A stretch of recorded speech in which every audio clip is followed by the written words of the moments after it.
Golden State Media Concepts Fantasy Football Podcast is your one-stop shop for fantasy football news and advice. Can't decide on who to draft on the first round? Going gaga on how to line up your team. Got you covered. Traditional League, Dynasty League, PPR League, IDP League, even Daily Fantasy Football League. Join us as we break down all the questions of fantasy football. It's the Golden State Media Concepts Fantasy Football Podcast.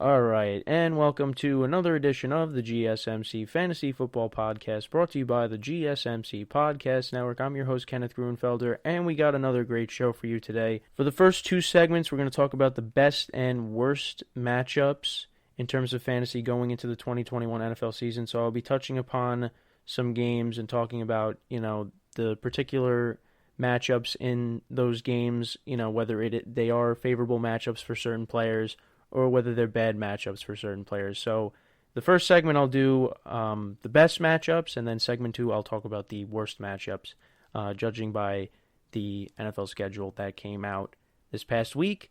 Then we'll go into the draft analysis for the AFC South.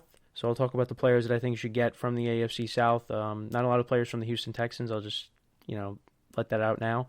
And then finally we'll talk about the top running backs from each division in the NFC. So like last time with the quarterbacks, I'll do a ranking based off of now the running back spot within each division in the NFC. So let's get right into the first segment with talking about the best matchups that are very favorable for some players going into this season. So I already talked about week 1 on the last show. So I'm going to kind of go through some of the matchups throughout the season and kind of key on some of the matchups that I think are very favorable for some players. And then I'll do the same thing in the next segment, talking about some matchups that are not favorable for some players. So starting off with the favorable matchups, let's go to week 2. So obviously, like I talked about in the previous show, the last show, I talked about week 1. So I'm skipping over week 1, going to week 2. So one of the week 2 matchups that I think is going to be very favorable is Nick Chubb going up against the Houston Texans. The Texans and the Browns played each other last year, and the Browns were able to take the victory 10-7 in a very low-scoring game. And that was actually the first game that Nick Chubb came back, because he missed a couple games due to injury, so that was the first game that he played in a couple games. He had 126 rushing yards and a touchdown against the Texans, and the Texans, their defense, they were giving up 160 yards per game in terms of rushing yards. So defense was really bad. They really didn't make any major moves in the offseason, and they're going to be a very bad team in 2021, especially because it looks like Deshaun Watson is not playing for them. So I think really for the most part, any player that goes up against this defense is going to have their way. And, the Texans are, like I said, are not going to be very good. So this is just one of those matchups that I think is going to be very beneficial for Nick Chubb going into this game. The Browns, they're one of the top O-lines in the league last year. And, Nick Chubb, he was coming off of an injury. So, and this is like an early season matchup. So I think Nick Chubb, he's going to have a great game, and, this is a guy that's going to be a must-start for this matchup when Week 2 rolls around. I think another game that you're going to want to start some guys, I think, is the 49ers-Eagles game. The Eagles pass rush, still pretty good. The back end is the thing that's pretty concerning. Overall, the defense is going to be a concern. I think they could still rush the passer, to a certain extent. They still got Fletcher Cox there. So they do have some guys on this defense.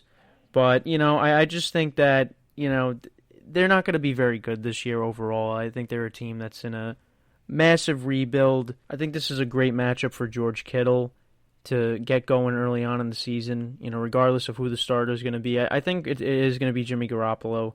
I mean, I think if you do have Jimmy Garoppolo on your team, if you're doing a 2 QB league, and you don't really, feel confident about, one of your QBs, this is a potential matchup that you could start him against. I could see Mostert having a good game. I could see, Ayuk having a good game. I really could see the 49ers offense as a whole doing good in this game. Because the Eagles are not going to be that good this year.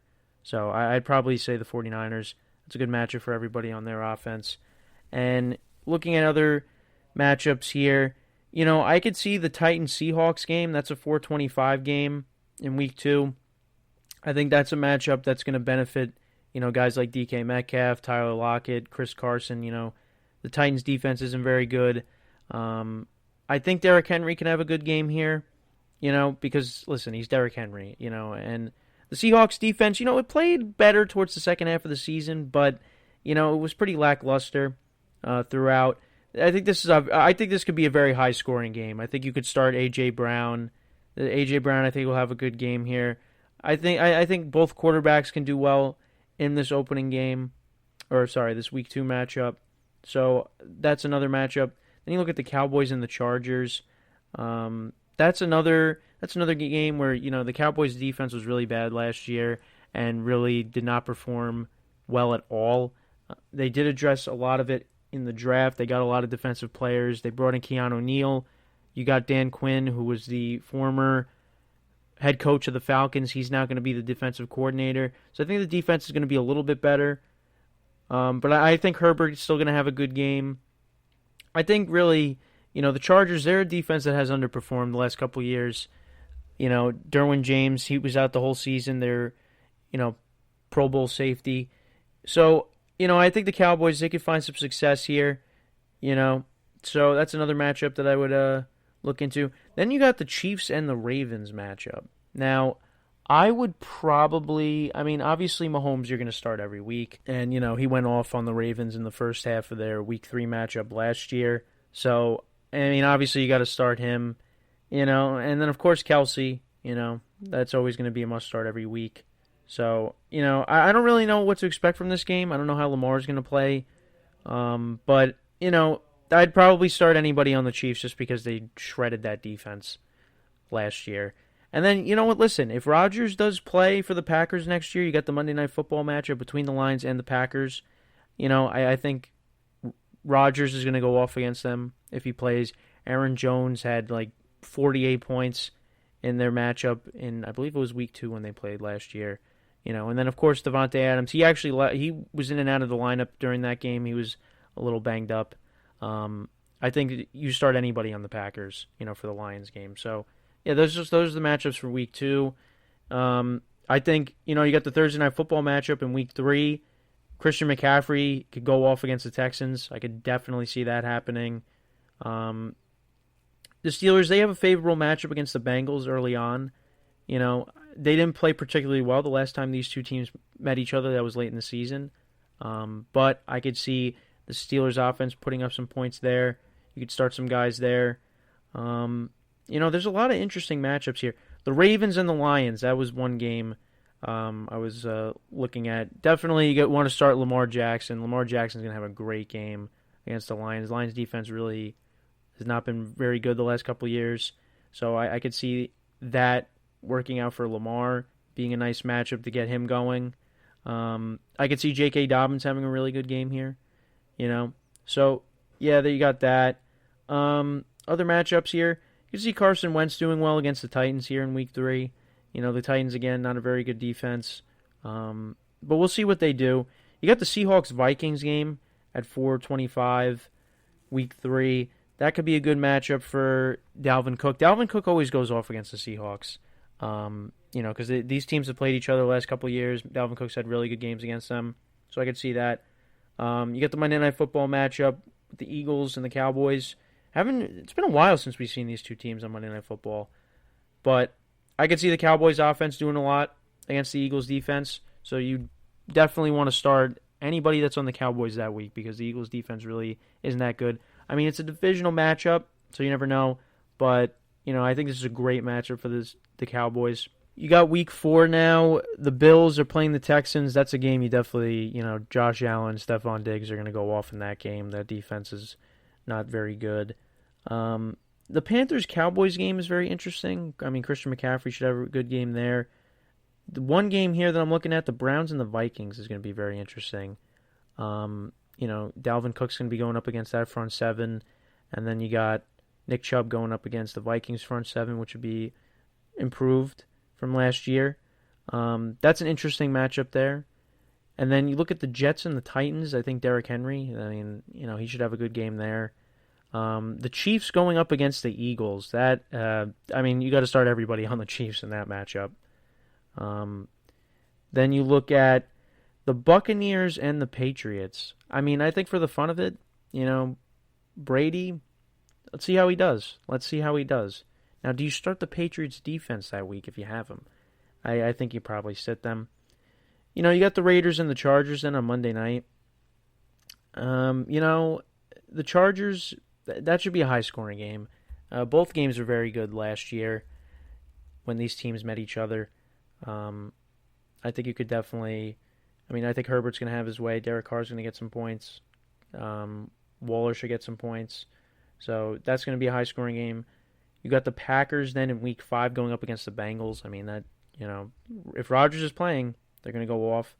The Falcons against the Jets, I could see the Falcons putting up a lot of points there. So, that should be a good matchup for Matt Ryan and Julio Jones and Calvin Ridley. Also, you got the Lions and the Vikings meeting in Week 5. Dalvin Cook went off against them both times. Kirk Cousins should have good games against them. So that's another matchup there. Let's moving on to Week 6. You got the Bucs playing the Eagles on Thursday Night Football. That's a great matchup for the Bucs. I think, everybody on that offense is going to definitely excel against that defense. On Monday Night Football in Week 6, you got the Bills and the Titans. Now, this was actually a Tuesday Night Football game last year.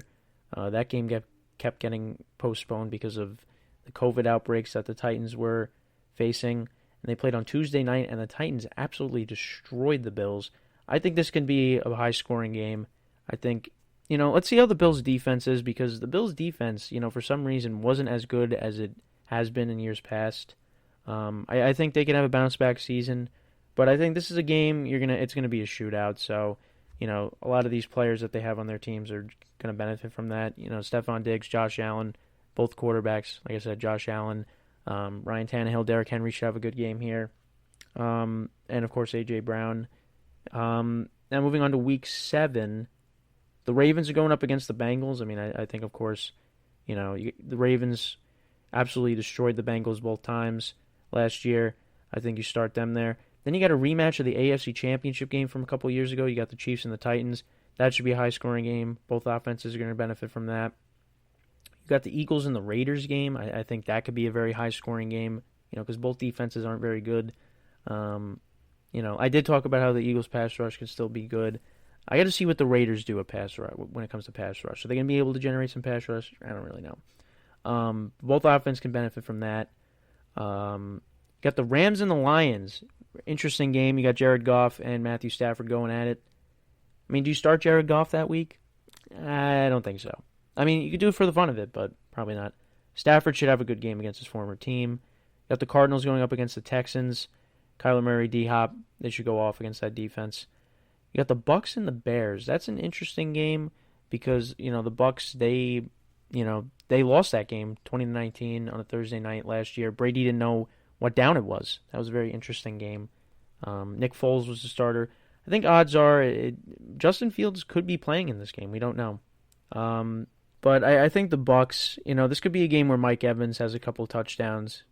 This could be a low-scoring game because these are both good defenses. I think it all depends on the quarterback play, because the Bears, they could turn it over, give the Bucs short field. Brady can take advantage of that. So we'll have to wait and see with that. Moving on to Week 8, great Thursday night matchup. You got the Packers and the Cardinals. I think, both offenses are going to go off in this game. This is going to be a very high-scoring game.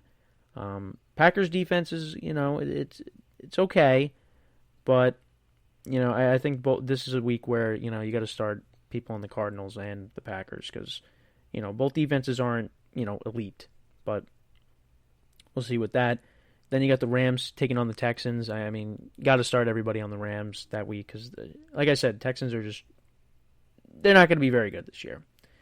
Moving on to Week 9, you got the Packers and the Chiefs. 4:25. That should be a great game. I think that's another game where you got to start people from both teams. Both defenses are okay, but I think both offenses are very elite, and this is going to be a very high-scoring game. And hopefully we get Rodgers versus Mahomes because we should have had it in 2019, but Mahomes got injured. So moving on, Browns taking on the Bengals. Both games were very entertaining last year. Hopefully Joe Burrow is playing. I think he is definitely going to play, but it depends on where. So I think this is a great game for Nick Chubb and Kareem Hunt. I think Baker Mayfield's going to have a good game here. I think that if Joe Burrow plays, I think he's going to have a good game. So you got that game. Bills and the Jags. I think this is a game where Josh Allen goes off, going up against Trevor Lawrence. I think Stephon Diggs, Josh Allen will have a great game there. Chargers taking on the Eagles. I think this is a game where Herbert goes off. Then you got the Cardinals and the Niners. I could see. Listen, these games are very competitive. The last couple of seasons. So I'd probably, you start whoever you got from those teams for this game. You look at the Sunday night game, you got the Titans at the Rams. I think this is a game where, you got Stafford going up against this defense. I think he can go off against them. He did play against them last year with the Lions, and, they got obliterated, but now he's with a better team. So I think it'll be different this time around. Going on to Week 10, you got Packers and Seahawks, 4:25 on CBS. This could be a very high-scoring game. Russell Wilson actually really hasn't had much success at Lambeau, but I don't think he's going to throw like 5 picks like he did a couple years ago. I could see this being a very high-scoring game. You got the Falcons and the Cowboys. That could be a very high-scoring game. It was a high-scoring game last year, 40-39. I think the final score was with that because Atlanta doesn't know how to recover an onside kick. So that's where you got to start everybody, from both of these teams. So you got that. Bills are going up against the Jets. I don't want to disrespect the Jets because I think the Jets, I think they're going to be better than what they were the past couple seasons. And actually, they played the Bills tough last year, especially the game at the Meadowlands. So we'll have to see with that. I think, of course, Josh Allen, you got to start. Then Chiefs-Raiders, that's going to be a high-scoring game. Those are favorable matchups for Mahomes and Kelsey. Obviously they, broke my heart last year in one of my matchups against one of my friends. And it's on Sunday Night Football again, just like it was last year. So, hopefully I have one of those guys so I don't have to deal with that again if it does happen. So, so you got that. Then Week 11, some of the matchups here. The Titans going up against the Texans. Every time they played last year, both times they played last year, both very high-scoring games. I think the Titans, are going to put up massive numbers against them. So you got Derrick Henry. He's going to have a monster game against this defense. Both games he had monster games. This could be a good game for Tannehill. Got the Niners and the Jags. I think this is a great game for really the Niners offense. I think they could do some damage against them. Browns against the Lions. That's a matchup that I think really everybody across the board on the Browns offense can do really good against that team. Week 12, you got the Thanksgiving games. Cowboys going up against the Raiders. I think that's a game that could be high scoring to a certain extent. And the Falcons are going up against the Jags. That's a game where I think, Matt Ryan, Julio Jones, I think that's a game where they go off against that team. Week 13, looking here, you got the Chargers taking on the Bengals. I mean, that's going to be a high-scoring game. I think, Herbert can put up massive numbers there.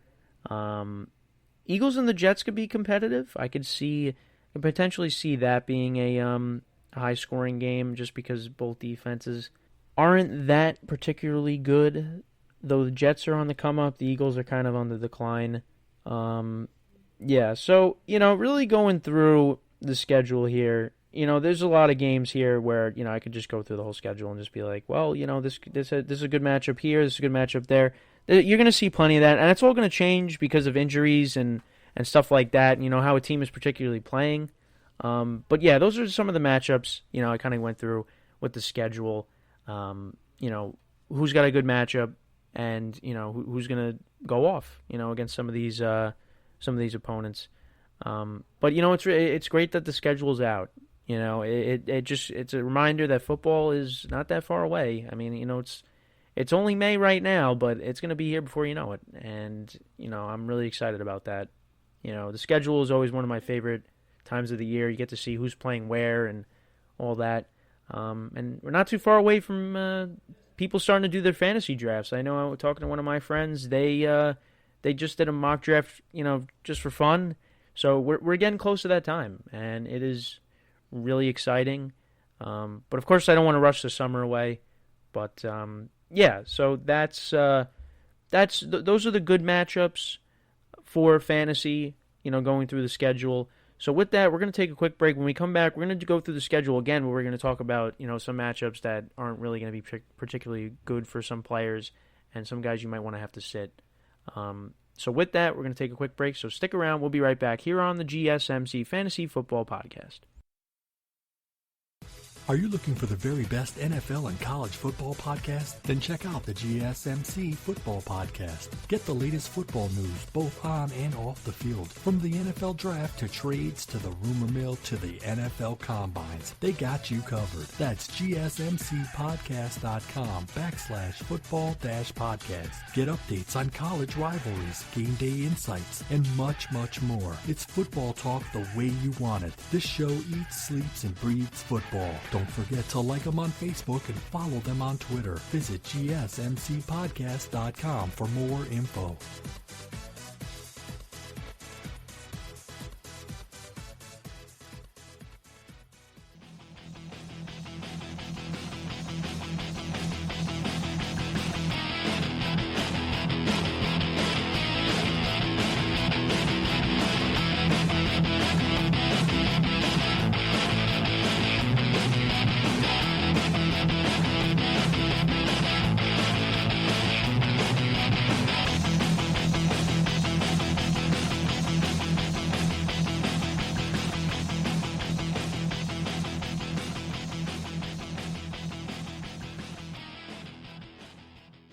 All right, and welcome back to the GSMC Fantasy Football Podcast. For segment number 2, we're going to talk about some of the matchups going into this season that are very unfavorable for some players. So let's get right into it. So going to the Week 2 matchups, because I talked about Week 1 on the last show. So kind of some unfavorable matchups here. The Raiders are going to Heinz Field Week 2. I think this is a bad matchup for their offense, because, the Steelers were one of the top defenses when it came to stopping the run. So I think this is a bad matchup for Josh Jacobs and Kenyon Drake. I could definitely see the Raiders struggling offensively in this game, so it's a bad matchup for them. I think Week 2, when the Patriots go to the Meadowlands to play the Jets, I think this is a bad matchup for Zach Wilson, especially early on in the season. Bill Belichick has a great record against rookie quarterbacks, and I think this is a bad matchup for the Jets early on in the season. If it was later in the season, like the Jets and Patriots did play each other both times late in the season, I think it would be a little bit more favorable. But I think because this would be Zach Wilson's second start, I think this is a bad matchup for him. So I'd probably stay away from starting anybody on the Jets. Also, you have the 49ers taking on the Eagles. I think that's a bad matchup for Jalen Hurts in that offense, because this defense for the 49ers is going to be healthy, and I think because of that, they're probably going to beat the Eagles handily. Let's see how Jalen Hurts responds. He did play good against a good Saints defense last year, but, I think going up against the 49ers early on in the season, I think this is a bad matchup for the Eagles, so I'd probably, avoid starting people on the Eagles for that particular matchup. Then going to week 3, I talked about how the Lions-Ravens game, this was a great matchup for the Ravens. This is a bad matchup for the Lions. Jared Goff did go up against the Ravens back in 2019, and that was a blowout game. The Rams did not play particularly well in that game. Jared Goff did not play particularly well in that game. So I'd probably avoid really starting anybody from the Lions. I think the Ravens, this is a type of game where, I think the Ravens could blow them out. And this game could get out of hand pretty quickly. So I'd probably avoid starting anybody from the Lions because that's a bad matchup for them. Going into week 4, some bad matchups here. I think for the Giants-Saints game, I think this could be a bad matchup for Daniel Jones. The Saints defense, look, they lost some guys on defense, but they're still a pretty good defense. They're still a respectable team. I think this is a bad matchup for Daniel Jones. So I'd probably avoid, if you do start him, I would avoid doing that. I think for Saquon Barkley, this could be a tough game for him as well. So I'd probably avoid, really. I mean, you got to start a lot of these guys, but because they're, you put a lot of draft stock into them. But I think they're, for this game, I think the Giants offense could have a bad game here. This could be a potentially a defensive struggle of a game. So, that's one game you look at. You look at the Cardinals-Rams game. Listen, the Cardinals, they haven't really played well against the Rams. And this could be a bad matchup for them. I think now with Matthew Stafford, this definitely elevates the Rams to be a legit Super Bowl contender. I think, the Cardinals, they could keep it competitive, but I think this is kind of a bad matchup for Kyler Murray in that offense. Just because we haven't really seen, the Cardinals. I can't remember the last time the Cardinals beat the Rams. Off the top of my head, I cannot remember the last time that happened. I feel like the Cardinals always lose to the Rams. It's always a tough matchup for them.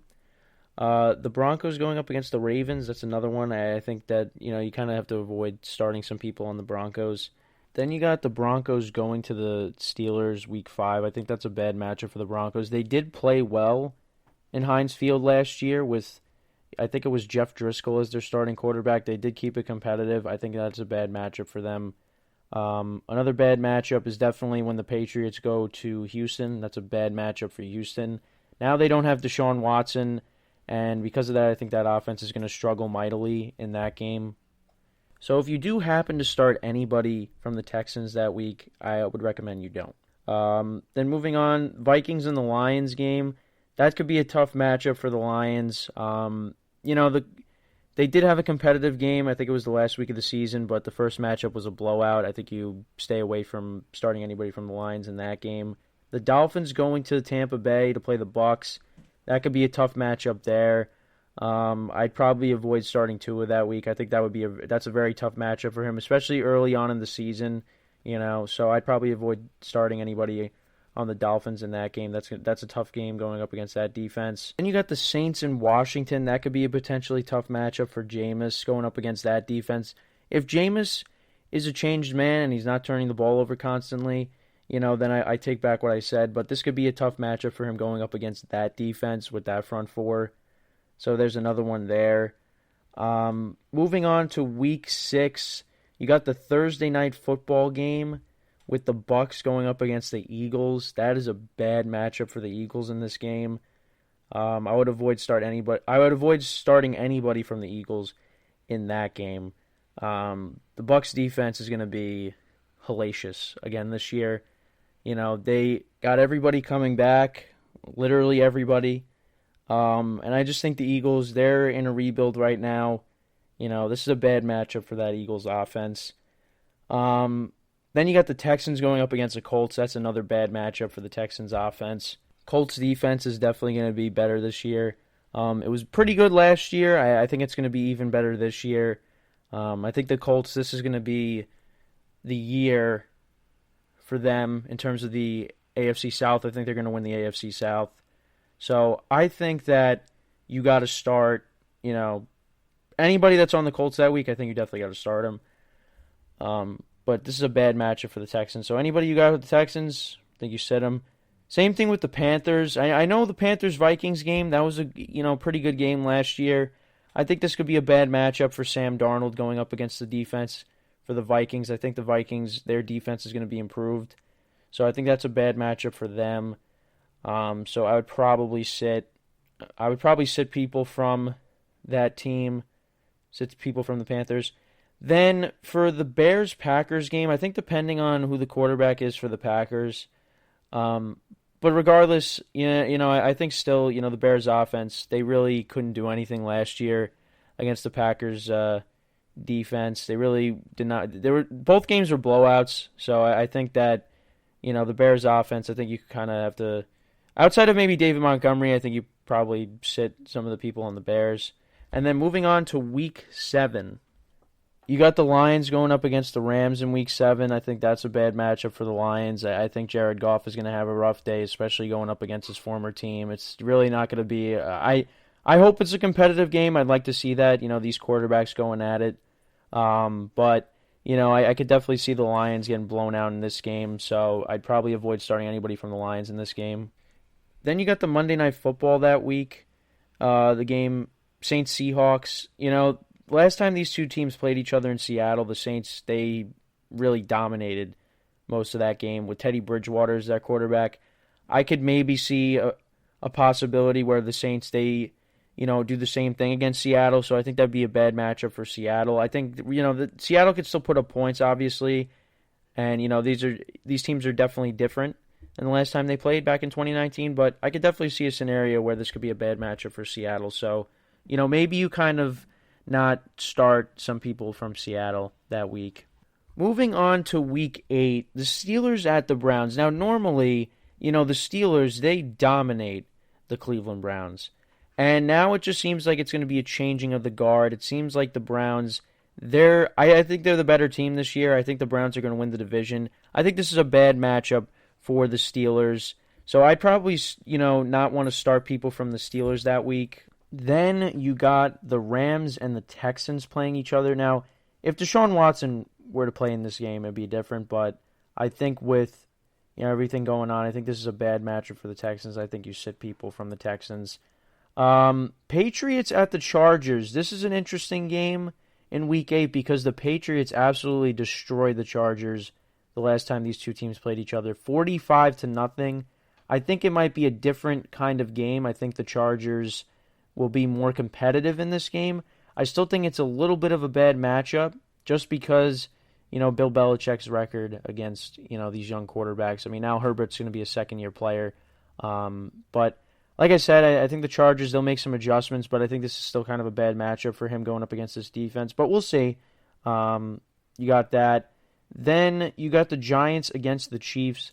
Listen, I think this game could possibly be competitive, but I think this is a bad matchup for Daniel Jones in that environment. I'd probably, not put a lot of... I think the Giants' offense could be a little bit stagnant in this game. Then moving on to Week 9, the Thursday Night Football game, the Jets and the Colts.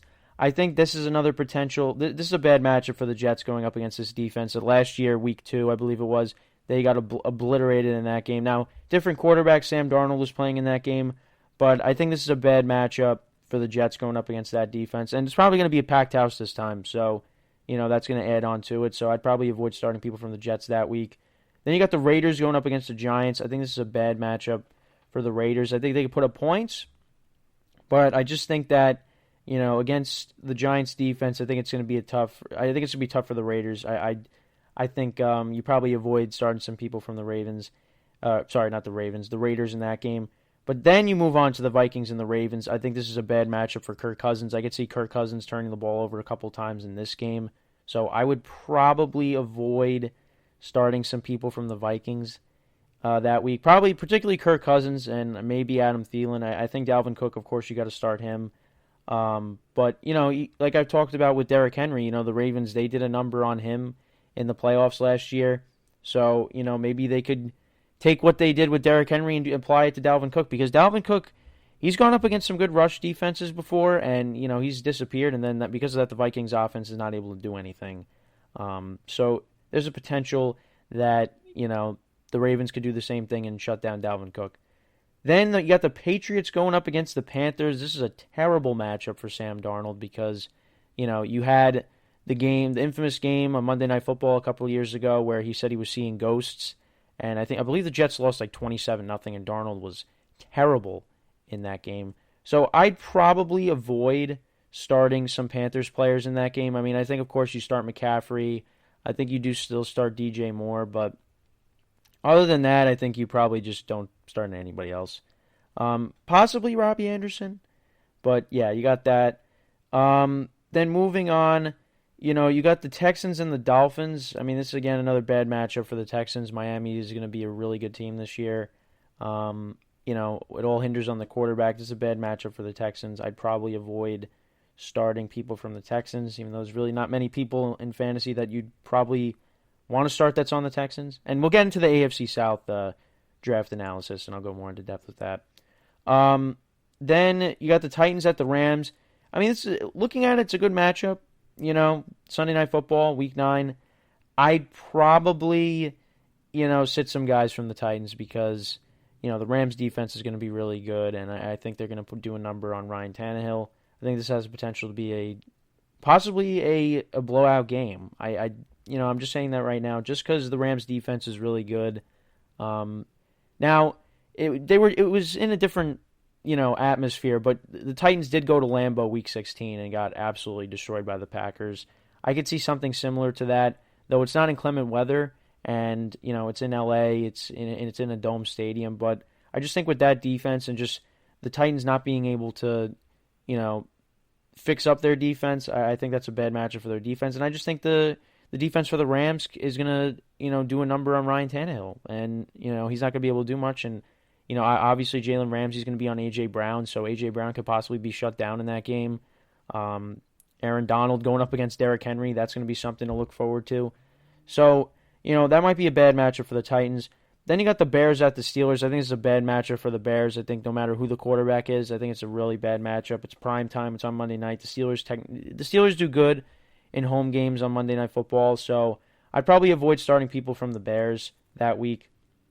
Moving on to Week 10, Ravens at the Dolphins on Thursday night. I think this is a bad matchup for the Dolphins. I think you avoid starting some people from the Dolphins.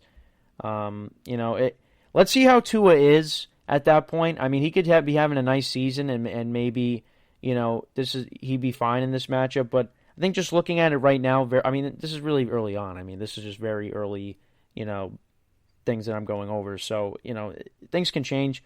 But going up against the Ravens defense, I think this could be bad. I mean, the secondary is really good for the Ravens. So I think this is a tough matchup for Tua. Then you got the Lions at Steelers. This is a bad matchup for the Lions. Back in 2019, the Rams went to Heinz Field to play the Steelers, and Jared Goff did not play well in that game, and that was a game that, Mason Rudolph was playing in. That game was single-handedly carried by the Steelers defense, and I think now going up against this front seven again, with a weaker team, I think this is a really bad matchup for the Lions, especially Jared Goff. Also another bad matchup, I think the Colts going up against the Jags. I think Trevor Lawrence, this could be one of those games that he does not play well in, because the Colts defense is going to be pretty good this year. Now, who knows? I think the Jags are going to be a scrappy team, but I'd probably stay away from starting anybody from the Jags that week. Then you got the Ravens and the Bears game, Week 11. I think this is going to be a low-scoring game because the Bears defense, they still got some playmakers there, and you got to respect that.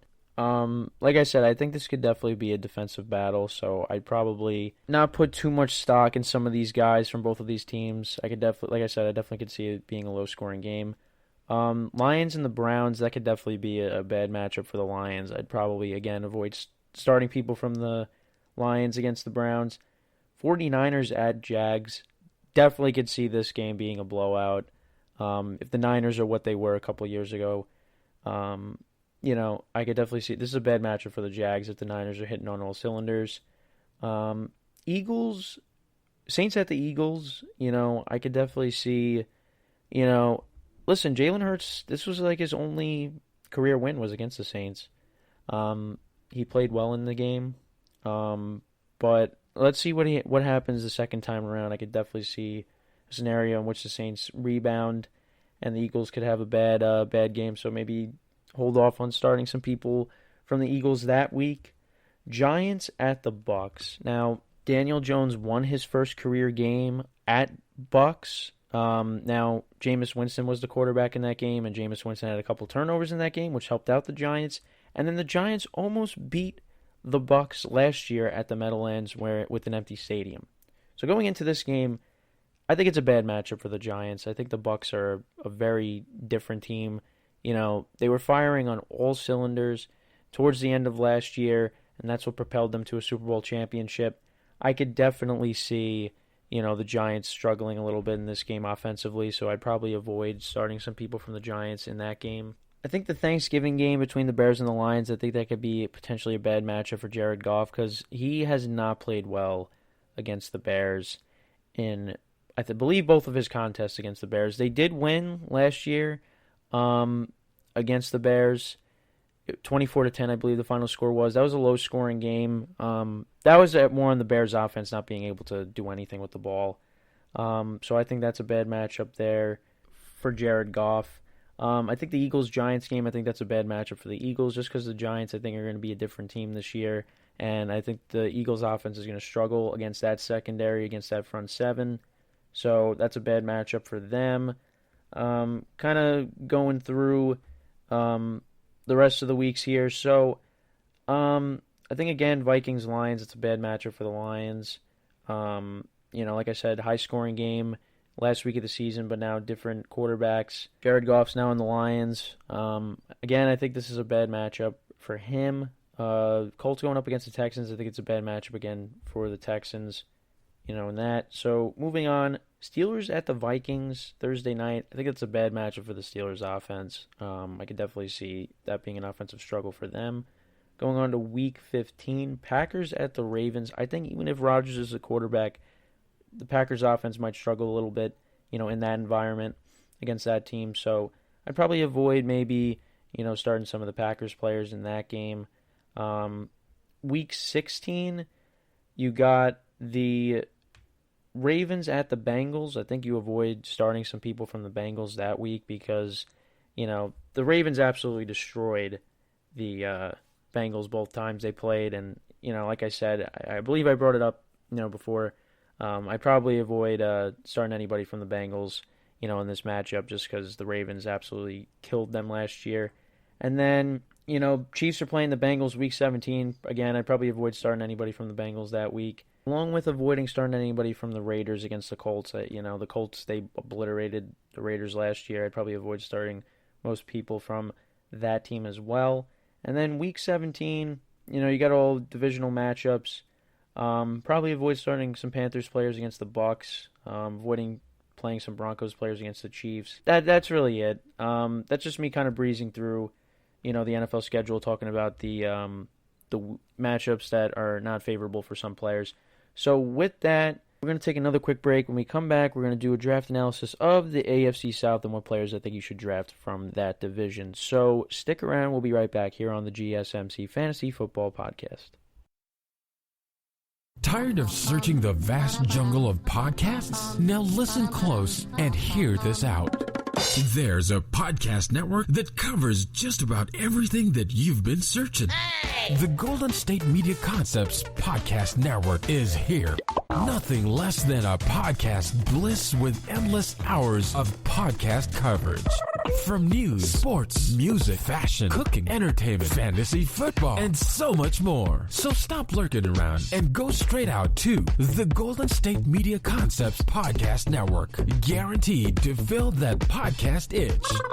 Whatever it may be. Visit us at www.gsmcpodcast.com. Follow us on Facebook and Twitter and download us on iTunes, SoundCloud, and Google Play.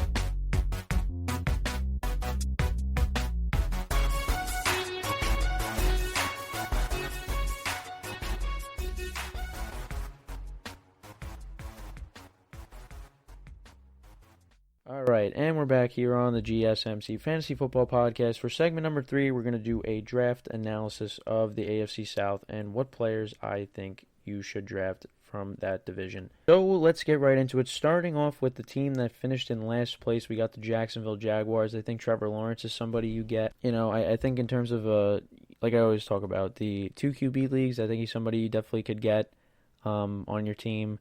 Looking at some of the other players, you got Marvin Jones, DJ Chark, James Robinson. So let's go to James Robinson first. So last year, he was RB7. He had 10 touchdowns, which was 10th in the NFL. He had 10 total touchdowns. Had over 1,000 yards, averaged 4.5 yards per carry, had 7 touchdowns on the ground and had 3 receiving touchdowns, had 201 fantasy points. He averaged 14.4 fantasy points per game, and this is standard league numbers. Really came out of nowhere. They had a running back in there, and, he got injured, so they started him. And James Robinson was very productive. Had 18 points in Week 2 against the Titans, had 24 points against Miami in Week 3, had 10 against Cincinnati in Week 4, had 11 against Detroit in Week 6. Week 7, 27 points in that game, had 15 against the Texans in Week 9, had 11 against Green Bay in Week 10, had 21 points against the Browns in Week 12, 16 against Minnesota in Week 13, then he had 11 against Baltimore in Week 15. So, he had some good numbers. Now, the problem with James Robinson now is they drafted Travis Etienne, the Jags, and apparently they're working him out at wide receiver, the running back that they took out of Clemson. They also have Carlos Hyde there, so the backfield's a little bit loaded for James Robinson, so I think his draft stock is going to go down a little bit this year. I was actually pretty high on him, but now, with Carlos Hyde there, with Travis Etienne there, if Etienne becomes a wide receiver, then that's a different story. But I'd probably maybe draft James Robinson later on in my drafts because of the uncertainty at the running back spot with it being a loaded backfield. All right, then you got the wide receiver spots. Now, I think DJ Chark and Marvin Jones, I think those are guys that are going to be taken later in some drafts. DJ Chark, a lot of people were high on him going into last year, and he really was not that good. He was only wide receiver 48. Had 5 touchdowns, which was 32nd in the NFL. Had 706 receiving yards. Only had 100 fantasy points. The year before, in 2019, was really good. Had 152 fantasy points. He went down. He had 10.2 fantasy points per game in 2019. In 2020, he only had 7.7.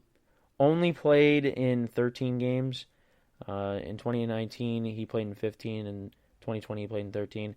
So looking at some of his games, really the only 2 that stand out was his Week 4 performance against the Bengals. He had 2 touchdowns in that game, had 21 points in that contest. And then against the Texans in Week 9, he had 7 receptions for 146 yards and a touchdown and had 20 points in that contest. Other than that, really didn't do anything else all year. He did have some injuries that he had to deal with. That was a little bit disappointing that he really wasn't, he didn't live up to his expectations last year. Then you got Marvin Jones coming in. Marvin Jones played in all 16 games last year, had barely under 1,000 yards, 978, only had 9 touchdowns. He averaged 9.5 fantasy points per game, had 151 fantasy points, so he wasn't too bad. His career high in fantasy points is 164, which was back in 2017 when he was with the Lions. So, looking at some of his games, nothing really jumps out at you. He did have 15 points against the Colts in Week 8. He had 15 against Washington in Week 10. He had 17 against the Titans in Week 15. And then he did have a 30-burger in Week 17 against the Vikings with 8 receptions for 180 yards and 2 touchdowns in that game. So, other than that, nothing really jumps out at you. A lot of people talk about Marvin Jones as being a touchdown-dependent wide receiver, and I would agree with that statement. I think in this offense with Trevor Lawrence, I think Trevor Lawrence is going to, spread the ball around a lot. And I think that DJ Chark and Marvin Jones are going to have productive seasons. DJ Chark really hasn't played with anybody, that's competent at quarterback. Minshew, listen, he was good for what he was, but I don't think he needs to. I think he is what he is. He's like an average starting quarterback in the NFL, and Trevor Lawrence is supposedly going to be this next big thing in the NFL, and this could be the best quarterback that DJ Chark has played with. Marvin Jones, he's played with some good quarterbacks with Stafford, back when Andy Dalton had his, really good season back in 2015. But, let's see how he does with Trevor Lawrence. I think these are going to be Trevor Lawrence's top 2 targets. And that's why I think, Jacksonville as a team is going to be scrappy. They're going to put up some points. Now, another guy, Tim Tebow, what do we do with him? The Jags signed him to a 1-year contract. He's going to play tight end. What is he going to do? Is he going to be worth taking in fantasy? Absolutely not. I don't think Tebow is somebody that is going to get drafted. I think if you're in a deeper league, I think people are going to draft him for the joke of it. But I think that we got to wait and see what Tebow does. I think Tebow, I think in terms of him being a locker room presence, he's going to be good. But in terms of fantasy and productivity, on the field, I don't think it's really going to do much. A lot of people said he should, become a tight end early on, before, he was, I'm pretty sure before he was drafted, by the Broncos back in 2011. And, he still stayed at quarterback, played for the Broncos, went on that miraculous run towards the end of the year, got them to the playoffs at 8-8. They beat the Steelers in the playoff game and then got absolutely obliterated by the Patriots. So he did have a good run as a quarterback, a little bit, but I think in terms of as a tight end, I don't know what he's going to be like. But I think that, if you want to do it as a joke, do it as a joke. But other than that, I think you stay away from Tebow. But hey, who knows? Like I talk about, the tight end is a very thin position, and if Tebow becomes Rob Gronkowski, pick him up. But I think we all know the answer to that. I think this is just to sell tickets. I don't think Tebow's gonna do anything, But we'll have to wait and see with that. So now moving on to, I think, easily the worst team in this division, a dumpster fire of a franchise, is the Houston Texans. Now, last year, with Deshaun Watson as their quarterback, they did have some nice fantasy players, okay? They did. But this year, we don't know who's going to be the starting quarterback. I think some of these guys are going to get traded at some point. Some guys that, I think are going to be looking to go somewhere else because the team is just not good. It could go, they could possibly go 0-16 this year. I definitely could see that happening. Let's look at Brandon Cooks. Brandon Cooks, I think, had a very nice year in fantasy. Had 151 fantasy points in 15 games, averaged 10.1 points per game. And kind of looking at some of his best games from last year, he wasn't very good in the beginning of the year, but, towards the end was productive. Was kind of consistent. But week 5 against the Jags had 22 points. Against the Titans, he had 12 points in that game, had 14 against the Jags again in week 9. Final 2 weeks of the year, he exploded. 7 receptions, 141 receiving yards, 1 touchdown, had 20 points in that game. And then against the Titans, easily his best game as a Texan. He had 11 receptions there, 166 yards, 2 touchdowns, 28 points in that game. He was a nice waiver wire pickup for me. Definitely helped me, get through the year. Obviously, I didn't win the league, but you know what? He was productive when I did start him, so I will give him that. But let's look at their running back situation. So they signed Mark Ingram. They signed Phillip Lindsay. Who's going to be the lead running back in Houston? I could definitely see it becoming Phillip Lindsay. Now, Lindsay didn't really have a great year last year. Only had 59 total fantasy points in standard leagues. Really didn't have any good games. You could say, week 6 he had 10 points against New England and 14 against the Chargers in week 8. But other than that, really didn't do anything. He was injured a lot last year. Really didn't play particularly well. Had a nice rookie season in 2018. 2019, his numbers were a little bit down, but still was productive. But last year wasn't very good. David Johnson was running back 19 last year, had 8 total touchdowns there. Only played in 12 games last year, had 691 rushing yards, 6 rushing touchdowns. Averaged 12.2 points per game in fantasy, had 146 total fantasy points. Nowhere near the production he had in 2016, where he had 327 fantasy points there. Did have one really good game, and that was against the Bengals in Week 16. Had 12 attempts, 128 rushing yards, a touchdown there. Was productive there. He did have a touchdown against the Titans, Week 17. He had 18 points there. He was meh last year. Really didn't light up the scoreboard, like he did back in 2016. And I think that he's not going to return to that. Early on in the season against the first game of the year against the Chiefs, he did have that opening. I believe it was I don't know if it was an opening drive touchdown, but it was the first score of the year, first touchdown of the year in the NFL.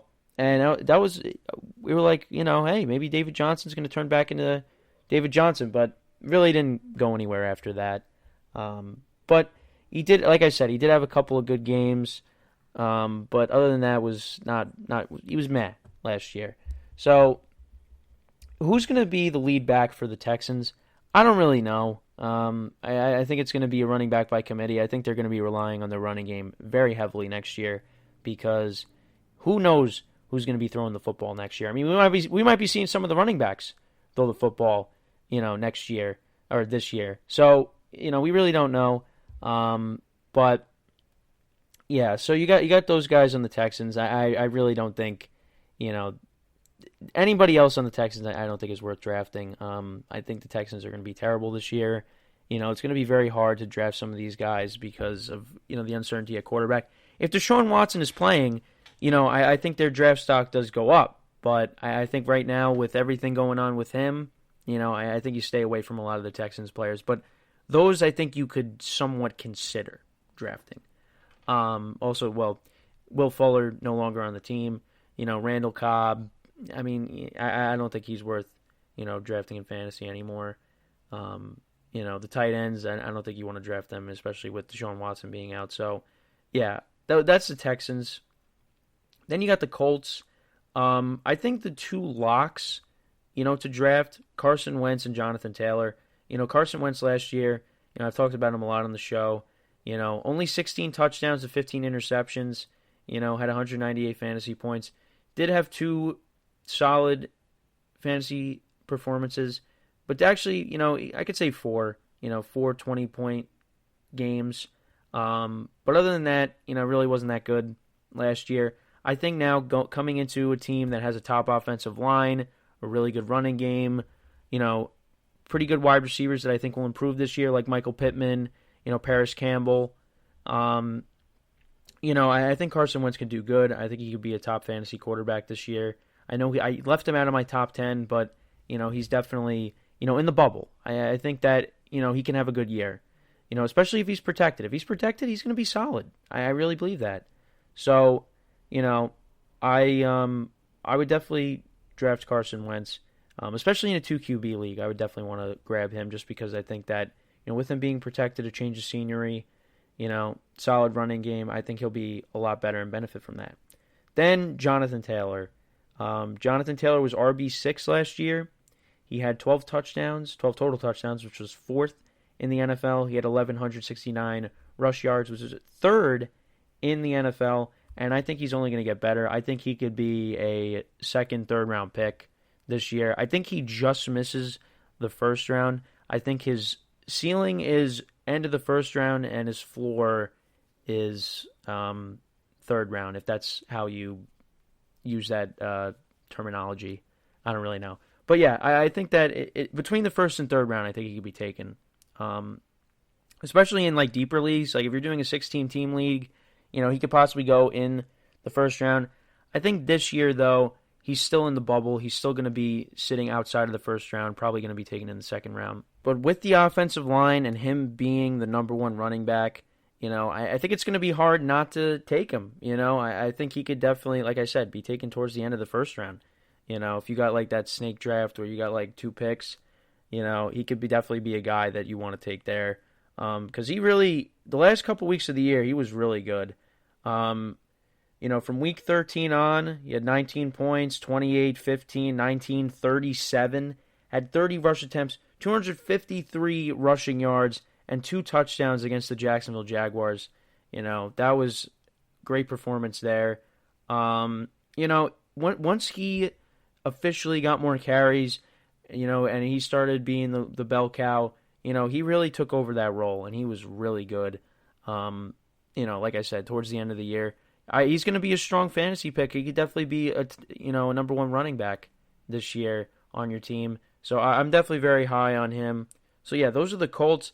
Then finally, we get to the Tennessee Titans. As a team this year, I think they're going to take a step back. I don't think they're going to win the division. I think the Colts are winning the division this year.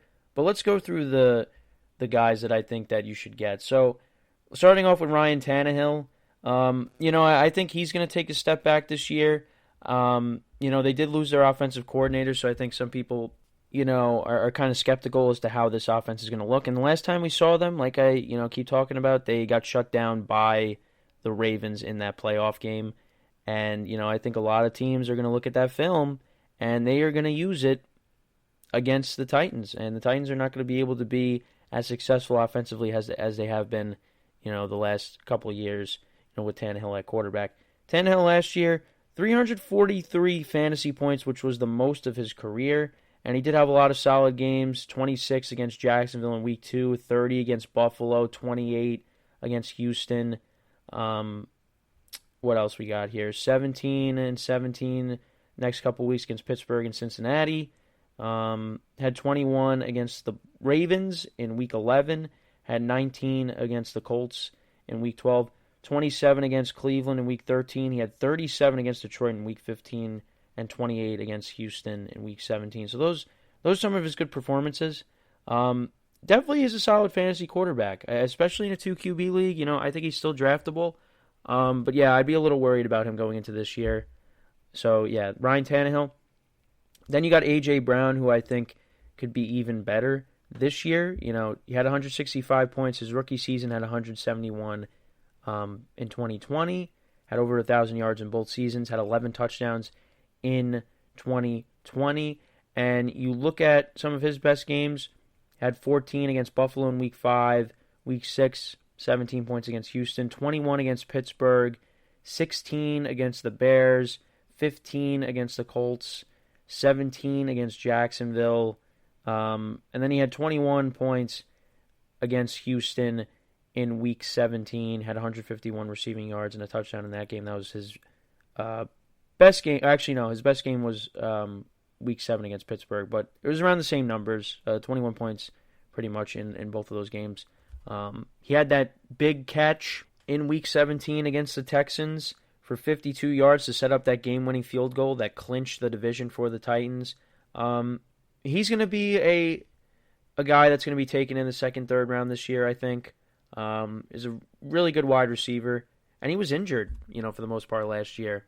And he played through it, which was really impressive. And he was wide receiver 14. I think he could definitely increase that. And then, of course, you got Derrick Henry, who I think is going to be a top 3 pick this year. I don't know if he's going to have the same numbers as he did last year. I think it'd still be productive. Had a lot of great games. Had a couple 30-point games, high 30-point games last year. I could definitely see, him having another productive season and being a top running back. So, yeah. What else can you really say about Derrick Henry? Let's be honest. So, with that is my draft analysis of the AFC South. So, we're going to take our last break of the show. When we come back, we're going to do our rankings by each division of the running backs in the NFC. So, stick around. We'll be right back here on the GSMC Fantasy Football Podcast. Are you looking to get your college football fix? Looking to get the latest news on your favorite school's team? The GSMC College Football Podcast is your ticket to all things college football. Join us as we talk college football from the national championship, the college rivalries, the bowl game, to the Heisman Trophy. To which conference is the best? We've got you covered for the Big Ten, SEC, Big 12, the Pac-12, ACC, and everything in between. Download the GSMC College Football Podcast on iTunes, Stitcher, SoundCloud, Google Play, or anywhere you find podcasts. Just type GSMC in the search bar.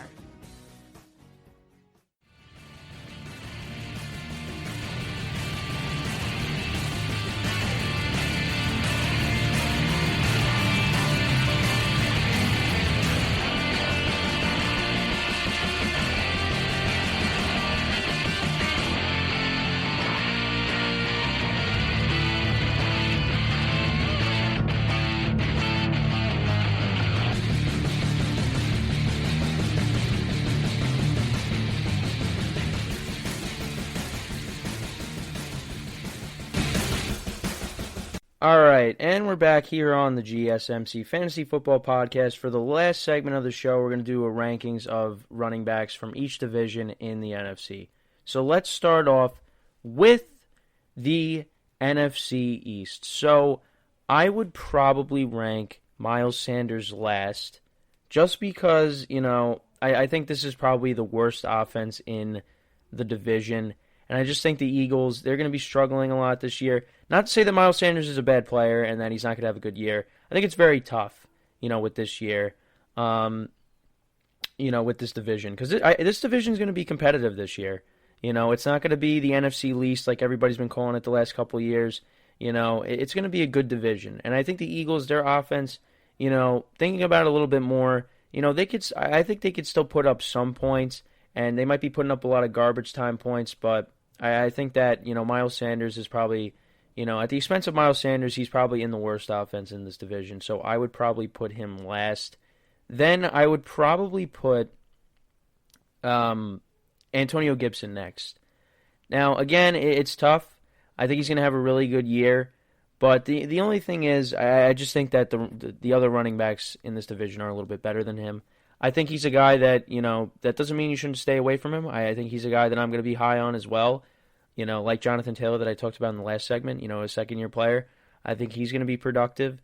This Washington offense is going to be pretty good next year. If Fitzpatrick plays well, the sky's the limit as to what this offense can do. As long as he's Fitzmagic. If he's Fitztragic, that's a different story. But I think Antonio Gibson can run the ball effectively in this offense. He's going to be pretty good next year. I really believe that. But at number 2, I'm going to say is Ezekiel Elliott. I think, Ezekiel Elliott did have a rough year last year, and, it was a down year because of Dak Prescott, the offensive line being banged up. I think now with Dak Prescott and the offensive line coming back next year, this year, I keep saying next year, I think that Zeke is going to have better numbers. Now, I don't think he's going to be what he was in 2016. I don't think anybody really expects that from him. But I think that all these components with the offensive line, with that coming back, I think Zeke is going to have a pretty good season. I think he's still going to be a first-round pick. I think he's the second best running back in this division. And number 1, a little bit of bias, but I think Saquon Barkley is going to have a good year. It's kind of weird, though, because I'm kind of low on Saquon. Just because of the injuries, but I think if he's healthy, the sky's the limit as to what he could do. The Giants' run blocking towards the end of the season got better. As the season went on, the offensive line was better. And really since Saquon has entered the league back in 2018, the offensive line has been so bad for the Giants. And I just remember week 1 against the Steelers. I mean, the guy literally could not find an open lane. Every time they gave him the ball, he was getting stuffed in the backfield every single time. And it was really tough to watch. But now I think, the Giants, their blocking is going to be better this year.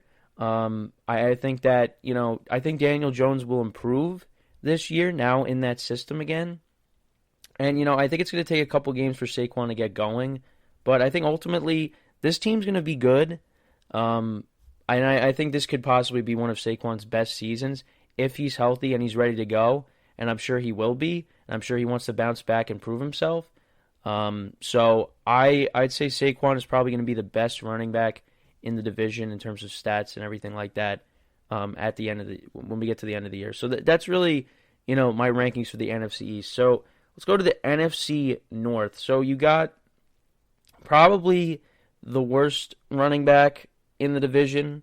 I don't really want to say worst because I think he's another guy that, could be a good flex option, is DeAndre Swift. I just think just because of the offense that the Lions have, they lost a lot of playmakers. They lost Marvin Jones. They lost Kenny Golladay. They don't really have that explosiveness that they had at the wide receiver spot. And Jared Goff is a little bit of a step down from Matthew Stafford. I don't think the Lions offense collectively is going to be good this year. I could be wrong, but I just really don't see them being very good offensively this year. So I'd probably put DeAndre Swift last. Then I'd probably have David Montgomery third.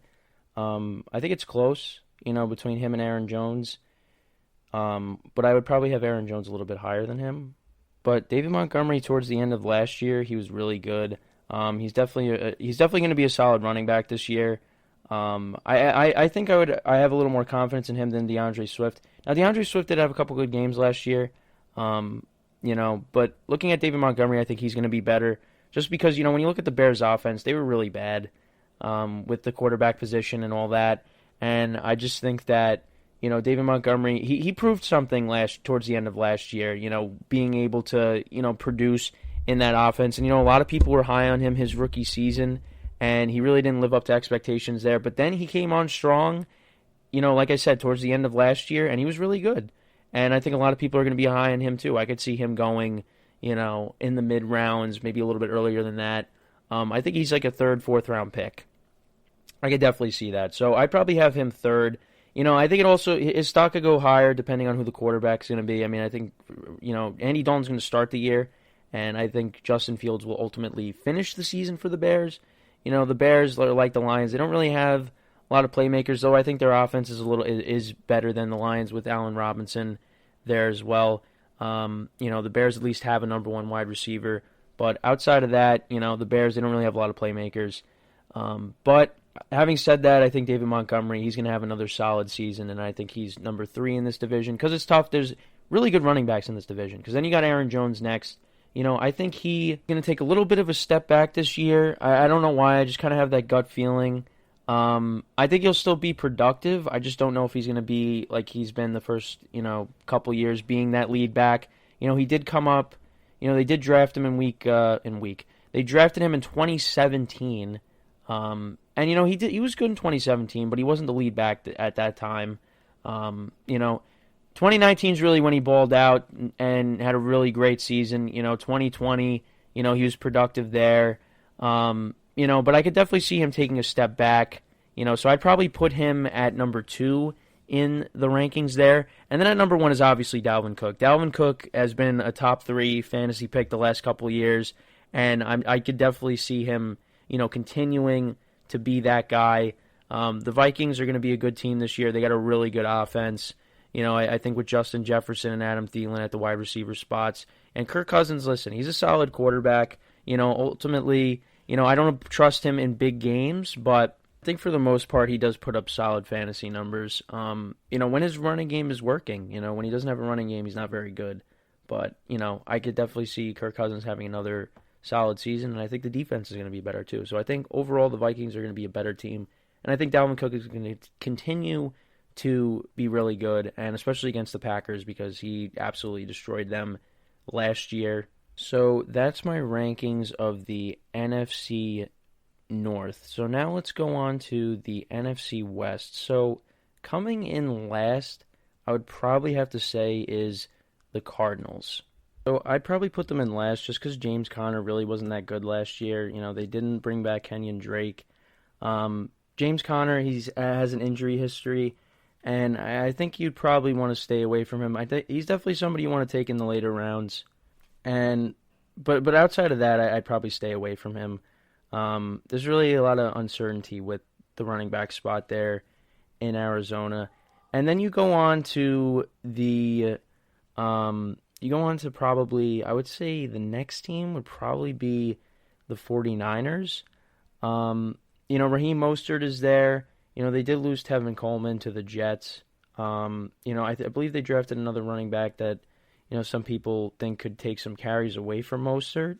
But I think if Mostert's healthy, he could be still a productive running back. I think he's a solid number 2 running back if he's, the running back for the foreseeable future in San Francisco. We got to see, because the 49ers, they were such a different team last year. They had so many injuries. You really didn't recognize this team at one point just because of how many injuries there were for them. But needless to say, they're a team that does love to run the football. And I think with Mostert, and they did also bring in Wayne Gallman, who did run the football well for the Giants last year. So they're loaded at the running back spot. So it's going to be kind of tough as to, what you want to do with the 49ers because of their loaded backfield. But I think their running back situation is a little bit better than the Cardinals. Then probably I would have to say the Rams next. Just because, I'll go into why I think the Seahawks are number 1. But, I think with the Rams, Cam Akers, I think is another guy that, people are going to be high on this year.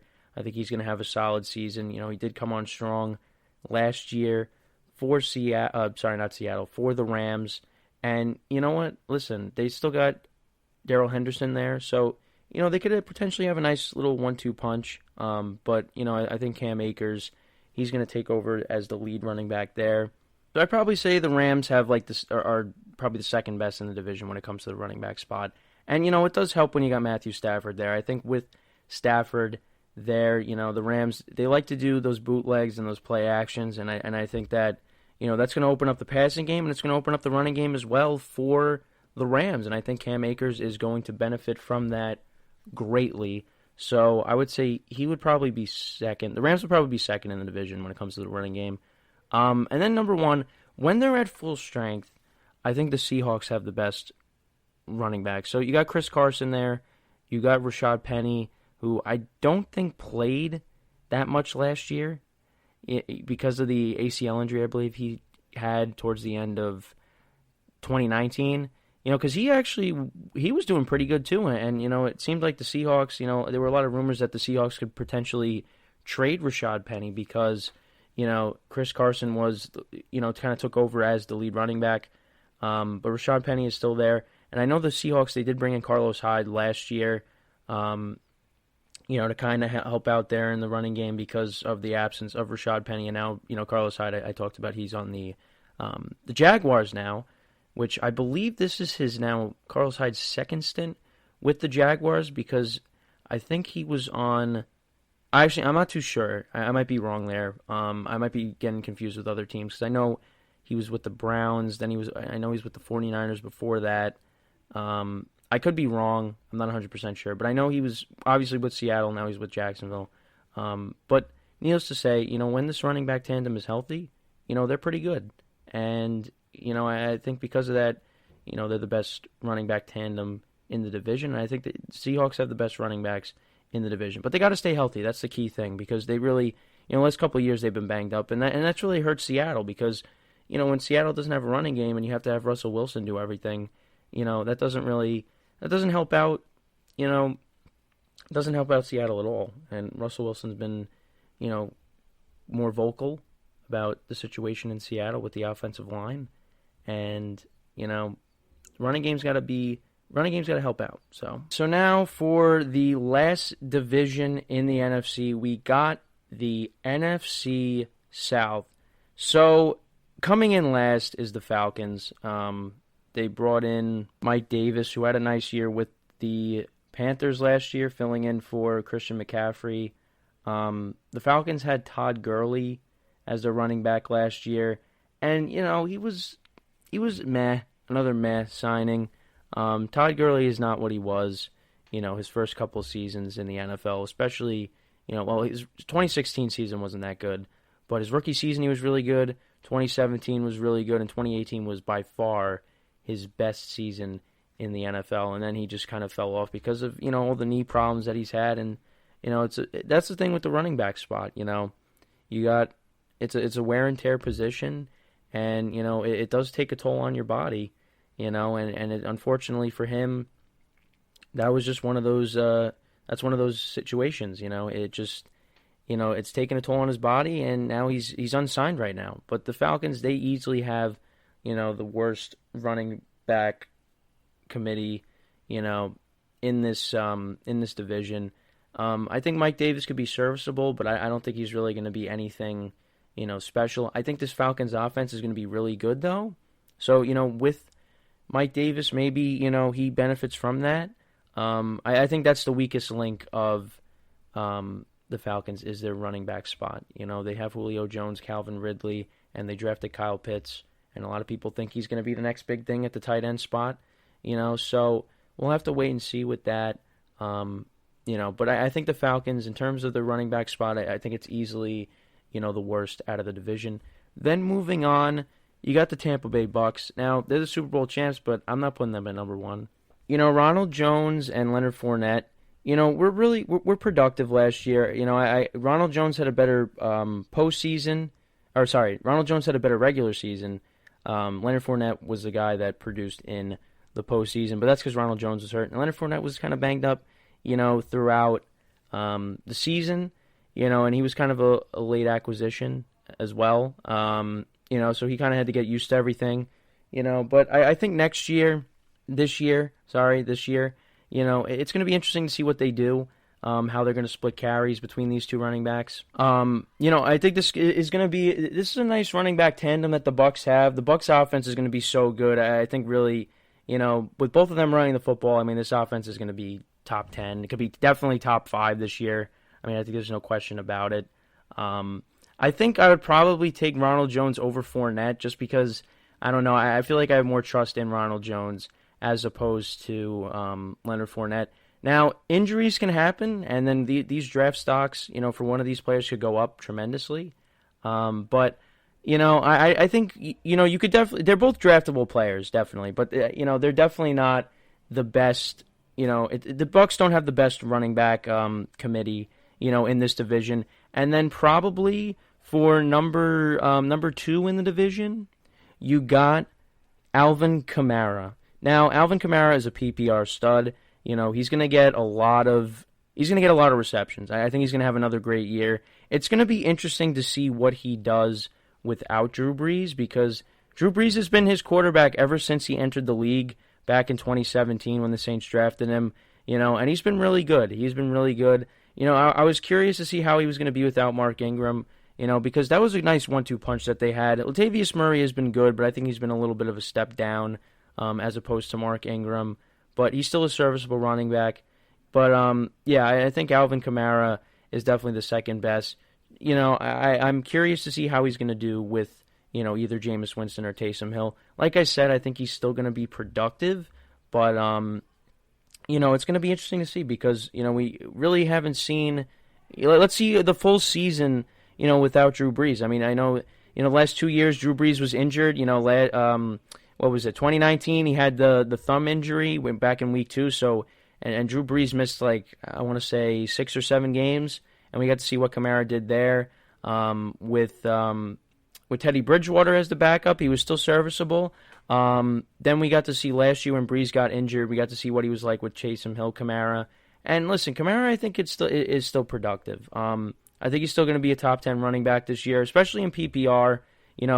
The Saints, they don't have a lot of playmakers on this offense. They lost Jared Cook and Emmanuel Sanders, so it's really just him and Michael Thomas. So, they're really going to be the only 2 players on this offense that are really going to do anything. And then for number 1, obviously, is Christian McCaffrey.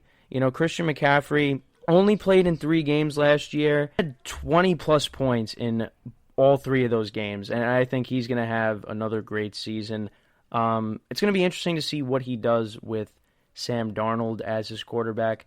I don't think it's really going to matter because he played, the entire 2019 season with, Cam Newton and Kyle Allen, well, mostly Kyle Allen, and then I believe it was whoever they had start. I forget who they start. Oh, Will Grier, I think it's who started back in 2019. So, and he was still productive then. So, Christian McCaffrey, I think regardless of who the quarterback is, I think he's going to be productive, and I think he's definitely ready to go, especially only playing in 3 games last year. And he was productive in all 3 games, and I think once again he's going to be the top running back, taken in most fantasy drafts. And I think once again he's going to be the best running back in this division. So yeah, those are my rankings for the running backs in the NFC for each division. I will do the AFC in the next show. So, and then I'll continue to do that with wide receivers and tight ends and all that. Trying to do whatever I can, before the season starts. We got a long way to go before the season starts. So, I'm trying to make everything as interesting as I can, trying to do different types of lists and things, So, yeah, those are my lists for the running backs in the NFC. So with that is all the time that we have for today. I thank you for listening. Make sure to subscribe to our various social media platforms and write a nice review on our website. We would greatly appreciate it. So that's all the time we got. So I am Kenneth Gruenfelder signing off from the GSMC Fantasy Football Podcast, brought to you by the GSMC Podcast Network, saying have a good day, and we will see you next time. Take care, folks. You've been listening to the Golden State Media Concepts Fantasy Football Podcast, part of the Golden State Media Concepts Podcast Network.